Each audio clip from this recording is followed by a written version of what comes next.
Hey there, YouTube. I'm Jack, and this is Raw Tropical Living. Thanks for joining me today. Well, we made it to the weekend. I hope everybody's got some fun planned this weekend. We're going to get cool temperatures, so I'm happy. And I promise, this weekend I'm going to I got some new bulbs for my studio lighting, so I'm going to find some different areas around this house to shoot videos from so it's not the same background all the time. But anyhow, today I want to talk about raw food diet, meal planning, and shopping. Guys, if you're not already subscribed to my channel, please go down and hit that subscribe button now. Then click on the little bell and check send notifications so you'll stay subscribed to the channel. And I'd like to thank the people that have written to me. As always, my email is also in the description below. And I think I just mentioned a couple of times over the last 2 or 3 videos that last week, or was it the week before, when Instagram and Facebook went down, just got me to thinking, like, if anything ever happened to the platform, or if any of the platforms ever got rid of me for some reason, because that stuff happens for little or no reasoning sometimes. At least I could stay in touch with people that were interested in staying in touch. Now, I'm going to get a newsletter going here soon. I'm way behind on that just because of how this year tended to unfold. But if you're interested, you want to stay in touch, just write to me below and say I want to be included.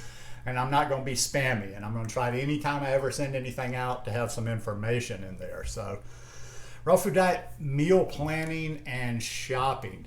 First of all, and I've probably said it 1,000 times in videos over 8 or 9 years, is you got to stop thinking about this like a diet. Like, okay, I'm supposed to eat this meal, and like when people ask me to meal plan for them, that's just like, there's just no way, because I would have to unless you want to pay me big bucks, because I would have to analyze your area, know your lifestyle. I've based the way I eat on my lifestyle on just kind of my circumstances. And also I want to let me mention too that even if you're not eating a raw food diet, a whole food plant-based diet, however much raw or cooked you're using, same thing, just you buy different things. But plan your meals. When I'm talking about planning your meals, and I've mentioned this before in videos, any means necessary to get you to where you want to go. Meal planning can be loose, or it can be down to the exact meal. Now that's just not for me. I don't go to the store. When I go to the store to buy food, I don't think like, okay, tomorrow night I'm going to have this salad with this dressing and blah, blah, blah, or this is what I'm going to make. I don't have it down detailed like that, because that's just not how I roll. Mine's a little bit looser. Like I say, if you've watched more than one of my videos, you probably know some of the things that I deem important, that I stress, that I always have around. Always got bananas, always got fruit around.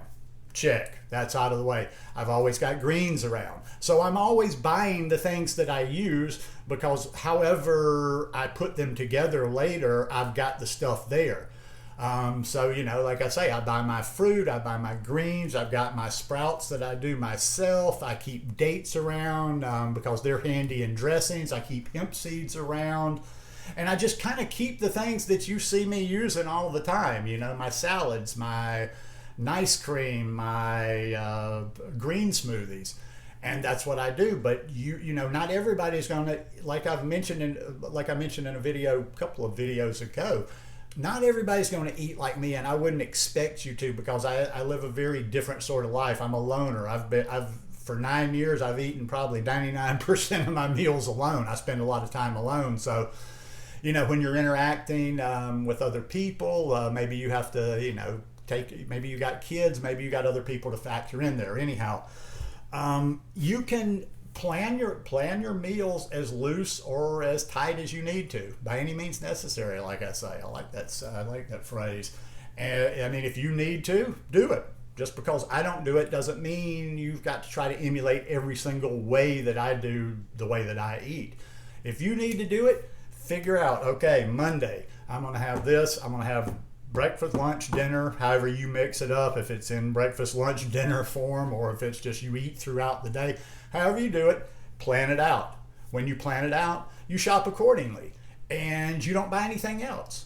And there lies the beauty of it, and there lies about the only kind of practical advice I can give you, because that's what I did Over 9 years ago in San Jose, Costa Rica, as soon as I started following this lifestyle, I would shop. There was a farmer's market. I would go on Saturdays and I'd get a lot of my stuff like my greens and fruit and what have you. And then I filled in at the supermarket. But what helped me from the very beginning when this lifestyle made sense to me is I didn't buy the things that I didn't need to be eating. And okay, once again, how my circumstances might be a lot different than a number of people. I was living in an area of San Jose that if I want to, okay, for instance, I buy food. I've got only my good stuff, my healthy stuff, the stuff that I want to eat. If I'm sitting around in the evening, which seems to be a trouble spot for some people, and all of a sudden I got a craving for some cookies or some chips or this or that, my lazy ass had to get up, get dressed, put on some shoes, and either call a taxi or walk for about 15 minutes each way, 30 minutes round and back. Now I'm way too lazy for that, so just simply by not having it in the house, that worked for me. So just don't keep the things around the house that are your trouble spots. And if you're living with other people, whether it be spouses, children, roommates, whatever, just fixate in your brain, that stuff that they're eating is not my food. Think of it, if you got to really visualize and get a little silly with it, think of that stuff as poison. Well, it actually is poison, but it's not poison that's going to drop you after taking one bite. It's the kind of poison that's like a slow kill, almost like little bits of arsenic at a time. But yeah, just keep the things around the house that serve you and get rid of the rest. And like I say, if you have kids, if you have a family, if you have to do this and that, just mentally say that's not my food and you don't touch that food. And it's really just as simple as that. And once again, like I say, you can either be as detailed or as loose with that. But for me, I just find like I'm looking over here. I'm looking to where I keep a lot of my food right now. Over there, banana station, I see lots of bananas. I see a red pepper. I see my sprouting supplies. In the refrigerator, I got my salad stuff. I've got my broccoli slaw. I've got my chopped red cabbage. I mean, in other words, like there's just nothing here that I shouldn't be eating or I don't choose to eat. So that is what it is, and that will work for you. It's as simple as that. Just don't keep the things that don't serve you around. Look, you're not a junkie. I know everybody wants to fall back on this food addiction thing, and I'm not. God, people get butthurt when you talk about food addiction.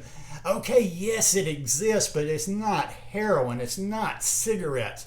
Just don't eat the cookies. Just don't eat the cookies. And I don't know what to tell you other than to maybe, and I'm not joking, and I'm not being sarcastic, if you just can't keep an Oreo cookie out of your mouth, if you can't keep certain things out of your mouth, well, then maybe you got to go to rehab, or maybe you got to go get some therapy to say, because the food is not that addictive. Yes, food can be addictive, and I know there's triggers in the brain, but it's not that addictive. In other words, it's not so addictive that you can't break it. Yes, there were things. I'm not some enlightened being from the beginning of doing this lifestyle. Yeah, there were a lot of things that I had a taste for, but they were just like cigarettes. Food, certain things of food were actually less hard to give up than the cigarettes. But the cigarettes were the same. I stopped. 4 days after I stopped smoking, I want a cigarette. A week after I stopped smoking, I want a cigarette a little bit less. 2 weeks. Not thinking about it so much. By a month, boom, it was gone.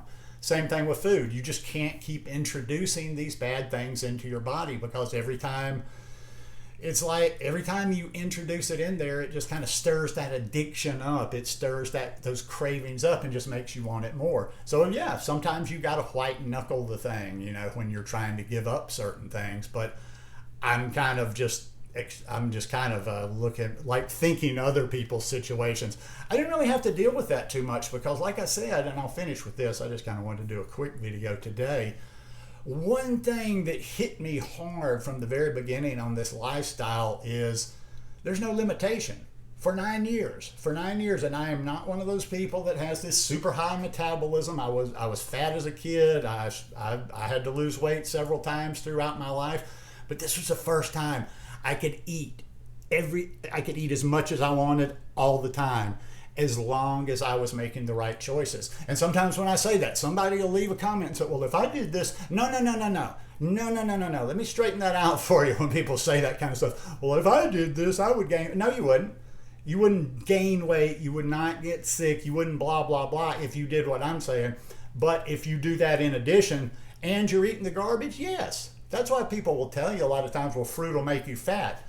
Because if you're eating a standard American diet, I don't recommend it mixing a lot of fruit in when you're eating garbage, because yes, if you're eating the standard American diet and then just piling a whole bunch of fruit on top of that, yes, you can get fat. But if you were, listen, this week I lost focus a little bit and kind of got a little slack with my eating. I lost 2 or 3 pounds, and like in a week's time, I'm telling you, if you're eating the right things, if you keep it clean, you can eat so much that you don't ever have to be hungry. But just my 2 cents worth on all of this. But yeah, just decide what you're going to eat. What are the things that constitute your diet? Buy them, eat them accordingly. Anyhow, hope you guys enjoyed this one today. If you like it, please give me a thumbs up. And have a beautiful weekend, and I'll see you on Monday. Peace.